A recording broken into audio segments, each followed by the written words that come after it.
محرم الحرام کے دوران ایاک نعبد و ایاک نستعین پڑھنے کے فائدے اور معجزات دیکھیں۔ انشاءاللہ تعالی آپ کی تمام روحانی اور مالی مشکلات دور ہو جائیں گی۔ بسم اللہ الرحمن الرحیم۔ السلام علیکم ورحمۃ اللہ وبرکاتہ۔ تمام تعریفیں اللہ تعالیٰ کے لیے ہیں، وہی نیک لوگوں کا ولی ہے۔ میں گواہی دیتا ہوں کہ اللہ کے سوا کوئی بھی معبود برحق نہیں، وہ یکتا ہے اور اس کا کوئی شریک نہیں۔ اور میں یہ بھی گواہی دیتا ہوں کہ ہمارے پیارے حبیب حضور اکرم صلی اللہ علیہ وسلم اللہ تعالیٰ کے بندے اور اس کے رسول ہیں۔ یا اللہ ان پر، ان کی آل پر اور تمام صحابہ کرام پر رحمتیں، سلامتی اور برکتیں نازل فرما۔ میرے پیارے ناظرین، آج کی ویڈیو میں ہم آپ کو ایسا معجزاتی اور پاورفل وظیفہ بتائیں گے جو کہ محرم الحرام کی مناسبت سے ہیں، اور آپ اسے محرم الحرام کے مہینے میں کریں گے تو انشاءاللہ تعالی اللہ تعالیٰ آپ کی تمام دلی مرادیں، خواہشات اور حاجات پوری فرمائیں گے۔ یہ سورۃ فاتحہ کی ایک درمیانی آیت کا نہایت ہی پاورفل اور آزمودہ وظیفہ ہے۔ محرم کا مہینہ بہت ہی بابرکت مہینہ ہے۔ اس مہینے میں بہت سی باتیں مخصوص ہیں۔ اسی مہینے حضرت آدم علیہ السلام کو پیدا کیا گیا، اسی مہینے حضرت آدم علیہ السلام کی توبہ قبول کی گئی، اسی مہینے کرسی، آسمان، زمین، سورج، چاند، ستارے اور جنت پیدا کیے گئے، اسی مہینے انہیں آگ سے نجات ملی، اسی مہینے حضرت موسیٰ علیہ السلام اور آپ کی امت کو نجات ملی اور فرعون اپنی قوم سمیت غرق ہوا، اسی مہینے حضرت عیسیٰ علیہ السلام پیدا کیے گئے، اسی مہینے آسمانوں کی طرف بلند اٹھایا گیا، اسی مہینے حضرت ادریس علیہ السلام کو مقام بلند کی طرف اٹھایا گیا، اسی مہینے حضرت نوح علیہ السلام کی کشتی کو کوہ جودی پر ٹھہری، اسی مہینے حضرت سلیمان علیہ السلام کو ملک عظیم عطا کیا گیا، اسی مہینے حضرت یونس علیہ السلام مچھلی کے پیٹ سے نکالے گئے، اسی مہینے حضرت یعقوب علیہ السلام کی بنائی لٹائی گئی، اسی مہینے حضرت یوسف علیہ السلام گہرے کنویں سے نکالے گئے، اسی مہینے حضرت ایوب علیہ السلام کی تکلیف رفع کی گئی۔ ان سب انبیاء نے مشکل کے وقت صرف اللہ تعالیٰ سے ہی دعا کی، کیونکہ دعا خالص عبادت کا نام ہے۔ تمام نبیوں کے سردار، تمام انسانوں سے اشرف، تمام اولیاء میں سب سے مکرم، ہم سب کے امام اعظم حضرت محمد صلی اللہ علیہ وسلم نے ارشاد فرمایا، دعا ہی عبادت ہے۔ پھر آپ نے آیت پڑھی، تمہارا رب فرماتا ہے، تم مجھے پکارو، میں تمہاری پکار یعنی دعا کو قبول کروں گا۔ جو لوگ مجھ سے مانگنے سے گھمنڈ کرتے ہیں وہ جہنم میں ذلیل و خوار ہو کر داخل ہوں گے۔ اللہ تعالیٰ نے ایک دوسری جگہ فرمایا ہے، سورۃ بقرہ آیت نمبر 186، ترجمہ، جب میرے بندے میرے بارے میں آپ سے سوال کریں تو آپ کہہ دیں کہ میں بہت ہی قریب ہوں، ہر پکارنے والے کی پکار کو جب بھی وہ مجھے پکارے قبول کرتا ہوں۔ اس لیے لوگوں کو بھی چاہیے کہ وہ میری بات مان لیا کریں اور مجھ پر ایمان رکھیں، یہی ان کی بھلائی کا باعث ہے۔ ہمارے پیارے ناظرین، سورۃ فاتحہ ایک ایسی سورت ہے جس کے بارے میں حدیث میں آتا ہے، مفہوم اس کا یہ ہے کہ ایک مرتبہ حضور اکرم صلی اللہ علیہ وسلم کے پاس حضرت جبرائیل علیہ السلام آئے ہوئے تھے کہ اوپر آسمان سے ایک زوردار دھماکے کی آواز آئی، تو حضرت جبرائیل علیہ السلام اوپر آسمان کی طرف دیکھ کر فرمایا کہ آج آسمان کا وہ دروازہ کھلا ہے جو اس سے پہلے کبھی نہیں کھلا تھا۔ پھر وہاں سے ایک فرشتہ حضور اکرم صلی اللہ علیہ وسلم کے پاس آیا اور کہا، خوش ہو جائیں، دو نور آپ کو ایسے دیے گئے ہیں جو آپ سے پہلے کبھی کسی نبی کو نہیں دیے گئے ہیں۔ وہ سورۃ فاتحہ اور سورۃ بقرہ کی آخری دو آیتیں ہیں، ان کے ہر لفظ میں نور ہے۔ یہ اس سورت کی یہ آیت بہت فضیلت والی ہے۔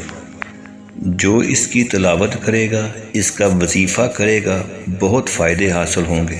حضرت ابو ہریرہ رضی اللہ عنہ سے روایت ہے جس کا مفہوم یہ ہے کہ حضور اکرم صلی اللہ علیہ وسلم نے ارشاد فرمایا کہ اللہ تعالیٰ فرماتے ہیں کہ میں نے قرات کو اپنے اور اپنے بندوں کے درمیان دو حصوں میں تقسیم کر دیا ہے اور میرے بندے کے لیے وہی ہے جو وہ مانگے۔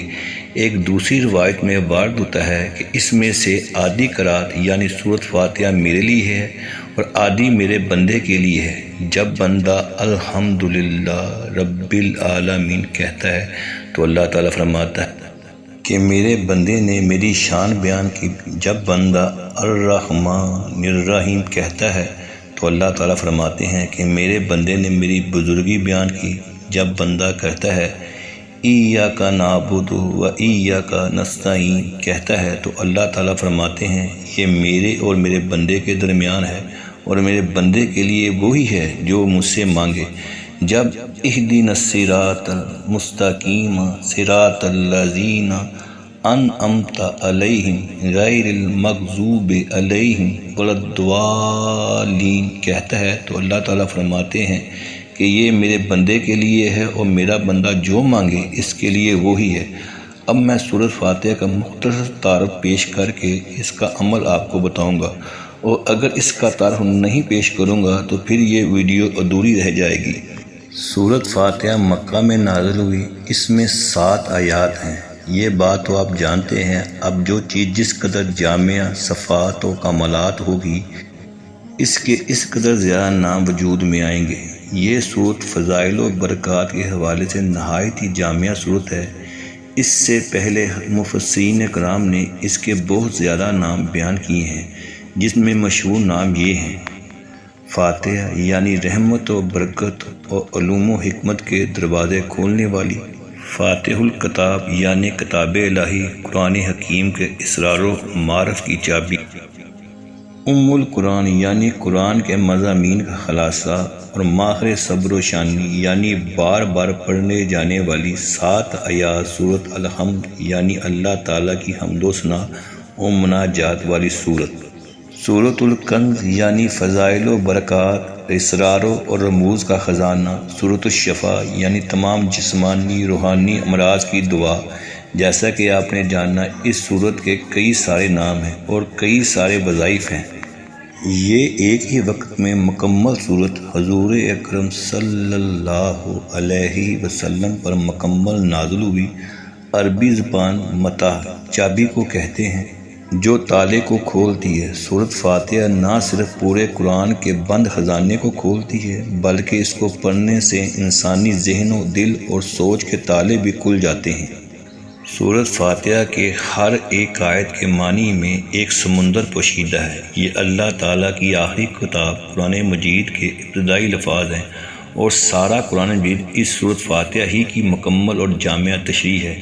یہی وجہ ہے کہ حضور اکرم صلی اللہ علیہ وسلم نے فرمایا کہ سورۃ فاتحہ کی مثل کوئی چیز نہ تو تورات، نہ زبور، نہ انجیل میں ہے اور نہ ہی قرآن مجید میں کوئی دوسری صورت ایسی ہے۔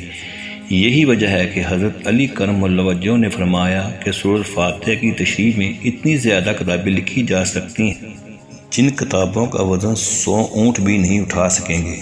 نماز میں فاتحہ، دعا میں فاتحہ، دم میں فاتحہ، ذکر میں فاتحہ، تعزیت میں فاتحہ، شکر میں فاتحہ، مسلمان کی ہر تقریر کی ابتدا میں فاتحہ، کسی شخص کو سانپ کاٹ گیا تو فاتحہ۔ روایت کا مفہوم ہے کہ حضرت ابو سعید رضی اللہ عنہ نے اس شخص پر سورۃ فاتحہ پڑھ کر دم کیا جسے سانپ نے کاٹا تو وہ ٹھیک ہو گیا۔ تب حضور اکرم صلی اللہ علیہ وسلم نے فرمایا، اے ابو سعید، تمہیں کیسے معلوم ہو گیا کہ یہ رقیہ یعنی پڑھ کر پھونکنے کی صورت ہے؟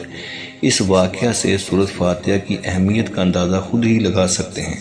پیارے ناظرین، ہم اب وظیفے کی طرف چلتے ہیں جو کہ آپ ماہ محرم الحرام کے بابرکت دن میں کسی بھی وقت کر سکتے ہیں۔ اور وظیفہ شروع کرنے سے پہلے اول اور آخر میں 3 مرتبہ درود شریف پڑھنا ہے اور ایک دفعہ درود شریف میرے ساتھ دہرا لیں۔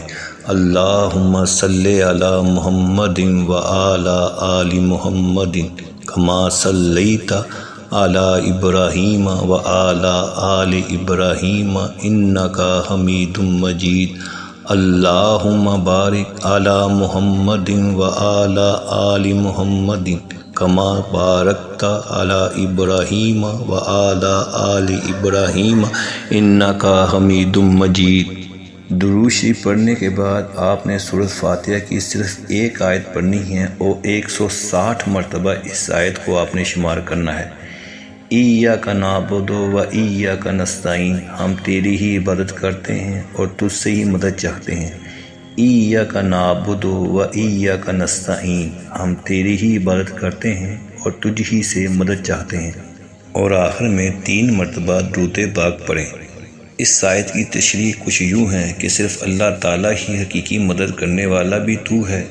تیری اجازت و مرضی کے بغیر کوئی کسی بھی قسم کی کوئی بھی ظاہری، باطنی، جسمانی، روحانی، چھوٹی یا بڑی غرض کسی قسم کی کوئی مدد نہیں کر سکتا۔ اس وظیفے کے بہت سے فائدے ہیں، مثلا جسم میں کسی جگہ درد ہو، بخار، کینسر، کالا یرکان، پیلا یرکان، فالج، نزلہ، زکام، سر درد یا غرض کوئی بھی روحانی، جسمانی، چھوٹی بڑی بیماری ہو، ان سب کے لیے یہ وظیفہ نہایت ہی شافی علاج ہے۔ مزید یہ کہ اس وظیفے کی برکت سے آپ کے رزق میں نیک تمناؤں اور کاروبار میں اضافہ ہوگا اور اللہ تعالیٰ اپنے غیبی اور لامحدود خزانوں سے آپ کا رزق بڑھا دے گا انشاءاللہ تعالیٰ۔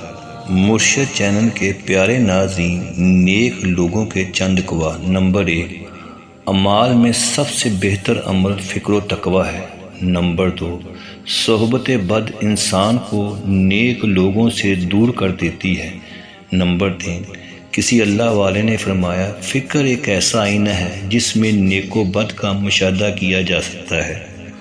آخر میں میری یہ دعا ہے کہ اللہ تعالیٰ اس وظیفے میں کی گئی کسی بھی قسم کی کوئی بھی کمی اور کوتاہی کو ہمارے پیارے حبیب حضور اکرم صلی اللہ علیہ وسلم کے صدقے معاف فرمائے۔